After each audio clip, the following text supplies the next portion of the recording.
Assalamu alaikum students. In previous video we discussed the topic of neoplastic polyps और neoplastic polyps में भी दो तरह के polyps पढ़े थे। या तो वो benign polyps हो सकते हैं या तो malignant भी हो सकते हैं। जो benign polyps होते हैं उसमें adenomas होता है, जो malignant ones होते हैं उसमें होता है adenocarcinoma। और काफ़ी सारे ऐसे polyps थे, neoplastic polyps या benign polyps, जो बाद में प्रोग्रेस होके अगर उनको ट्रीट ना किया जाए तो बाद में प्रोग्रेस होके malignant फॉर्म इख्तियार कर जाते हैं। Like in the case of the familial adenomatous polyposis coli में we have read कि अगर इसको अनट्रीटेड छोड़ा जाए, इसको ट्रीट ना किया जाए तो 100% चांसेस होते हैं कि आगे जाकर एडिनोकार्सिनोमा बन जाएगा। मज़ीद ये भी कि फैमिलियर एडिनोमेटस पॉलीपोसिस कोलाई के केस में we have read various syndromes like Gardner syndrome and Turcot syndrome, जिसमें मुख्तलिफ तरह की एक्स्ट्रा इंटेस्टाइनल मैनिफेस्टेशंस हमें देखने को मिल रही होती हैं। इन द सेम वे आज का जो हमारा टॉपिक है that is adenocarcinoma of the intestine which includes the colorectal adenocarcinoma. और कोलोरेक्टल एडिनोकार्सिनोमा जो है ना, it is the most malignant one, it is the most common cause of malignancy in the case of GIT track. अगर body के level पे देखा जाए तो ये third most common cause of malignancy है। नंबर वन कॉज जो है मैलिग्नेंसी की, जिसमें सबसे ज़्यादा मेटास्टेसिस होता है, सबसे ज़्यादा ट्यूमर फैलता है to the distant parts of the body, वो है लंग कैंसर। सेकंड नंबर पे आता है हमारे पास ब्रेस्ट कैंसर। थर्ड नंबर पे आता है हमारे पास कोलोरेक्टल एडिनोकार्सिनोमा। मतलब ये कि जब भी कोलोरेक्टल एडिनोकार्सिनोमा का केस हमारे पास आता है तो कोलोन का तो मसला होता ही है, उसका तो हल हमने करना ही है कि कोलोन को हमने निकालना है because it is cancerous. At the same time बाकी ऑर्गन्स की भी स्क्रीनिंग लाजमी करनी होती है कि वहाँ पे तो कैंसर मेटास्टेसाइज नहीं कर गया। सही। मज़ीद ये कि जो आज का टॉपिक है कोलोरेक्टल एडिनोकार्सिनोमा, कोलोन और रेक्टम के केस में 80% केसेस में ऐसा होता है कि एडिनोकार्सिनोमा हुआ होता है। यही कोई 15% केसेस होते हैं जिसमें स्क्वेमस सेल कार्सिनोमा होता है। बहुत कम ऐसे केसेस होते हैं जिसमें हमें लिम्फोमा या कार्सिनोइड ट्यूमर की शिकायत देखने को मिलती है। अब बात यह है कि ये जो कोलोरेक्टल एडिनोकार्सिनोमा है ये होता क्यों है।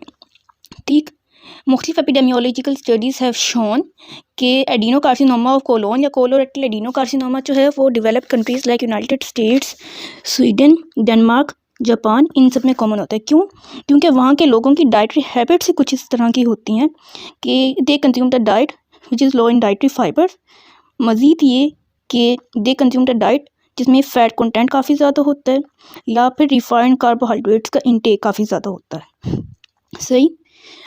यहाँ पे मुख्तलिफ एपिडेमियोलॉजिकल स्टडीज़ हैं विच हैव शोन कि जो एनसिड्स हैं उनका प्रोटेक्टिव इफेक्ट होता है इन the case of the colorectal adenocarcinoma. किस तरह से कि एनसिड जो होते हैं वी ऑल नो कि वो COX-2 के इनहिबिटर्स होते हैं।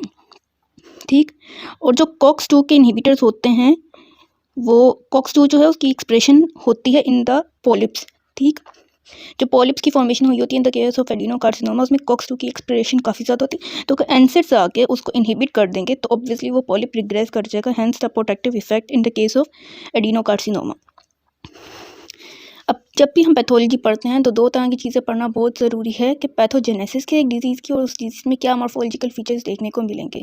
क्योंकि अक्सरियत पेपर में ऐसा ही होता है, जो यूएचएस का पेपर बन के आता है कि उन्हें एक क्लिनिकल सिनेरियो देना होता है, उससे आपने डिजीज़ को डायग्नोज करना होता है। आगे उनका क्या क्वेश्चन होता है, या उसकी पैथोजेनेसिस पूछ लेते हैं या मॉर्फोलॉजिकल फीचर्स पूछ लेते हैं। सही। सो अगर कोई पूछे कि what is the pathogenesis of the colorectal adenocarcinoma, कि जो कोलोरेक्टल एडिनोकार्सिनोमा है वो डेवलप किस तरह से करता है, सो इस केस में एक पॉइंट लाजमी याद रखना है, that is adenoma carcinoma sequence. And what is adenoma carcinoma sequence, कि पहले एक बिनाइन सी लीजन बनी, पहले कोलोन नॉर्मल था, उसमें फिर रिस्क फैक्टर्स इंड्यूस किए गए, फिर एक बिनाइन सी लीजन बनी जिसको हम एडिनोमा कहते हैं। फिर मुख्तलिफ स्टेप्स में म्यूटेशंस उसके अंदर एक्यूमुलेट होती गई, डिस्प्लेजिया होता गया, हैंस उसको अनट्रीटेड अगर छोड़ा गया it reach the point of the carcinoma. ठीक, तो इसमें एडिनोमा कार्सिनोमा सीक्वेंस लाजमी याद रखते हैं। और अगर हम बात करें अबाउट द कोलोरेक्टल एडिनोकार्सिनोमा तो इसमें जो सबसे ज़्यादा कल्प्रिट जीन होती है दैट इज़ एडिनोमेटस पॉलीपोसिस कोलाई। सही। अब एडिनोमेटस पॉलीपोसिस कोलाई की म्यूटेशन किस तरह से होती है, that is understood by the conversion hypothesis कि वी नो हर जीन की दो एलील्स होते हैं। ठीक, तो सबसे पहले जब म्यूटेशन होती है तो एक नॉर्मल एलील जो है, नॉर्मल कॉपी जो है वो म्यूटेट हो जाती है, उसका लॉस हो जाता है, जिसको हमने नाम दिया, जिसको कन्वर्जन ने नाम दिया फर्स्ट हिट का। एक कॉपी लॉस, जब एक कॉपी का लॉस हो गया ऑफ द नॉर्मल जीन, ठीक, तो फिर अब बंदा एक्सपोज हो गया टूवर्ड्स, उसके अंदर अब एडिनोकार्सिनोमा के चांसेस मज़ीद बढ़ गए। अब जब दोबारा म्यूटेशन उसके अंदर इंड्यूस होगी, दूसरी कॉपी का भी लॉस हो जाएगा। This is known as second hit. और अब दोनों जो एलील्स हैं, दोनों copies of adenomatous polyposis coli gene जो हैं, उनका लॉस हो गया है, then it would lead to the colorectal adenocarcinoma. क्यों? बिकॉज वी ऑल नो कि जो APC है ये एक ट्यूमर सप्रेसर जीन है, और ट्यूमर सप्रेसर जीन का काम क्या होता है कि वो सेल को एक्सेसिव प्रोलिफरेशन जो है सेल की, उसको रोक के रखे।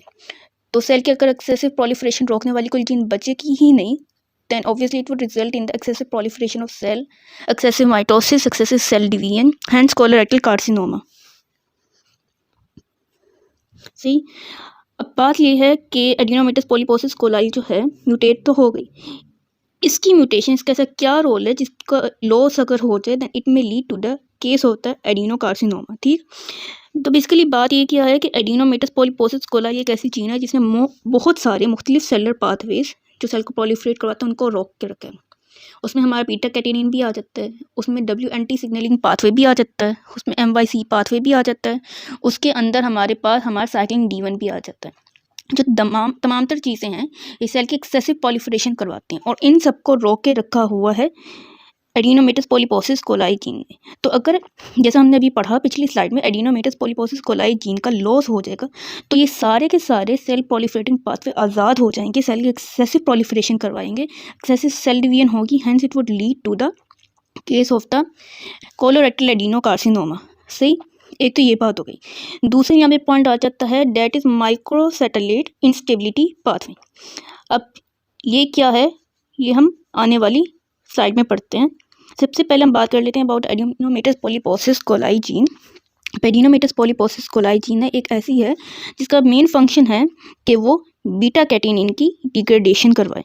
ठीक, ताकि बीटा कैटेनिन जो है वो सेल को प्रोलिफरेट ना करवा सके, और अगर एडिनोमेटस पॉलीपोसिस कोलाई जीन आज़ाद हो जाएगी तो फिर बीटा कैटेनिन जो है वो आगे जाके डिसलोकेट कर जाएगा टूवर्ड्स द न्यूक्लियस। न्यूक्लियस में जाके वो ट्रांसक्रिप्शन करवाएगा of MYC and cyclin D1 gene, hence it would drive the cell through the WNT signalling pathway, hence the excessive proliferation of the cell. अब एक चीज़ यहाँ पे जो इम्पोर्टेंट होती है for a development of cancer वो तो पूरी हो गई।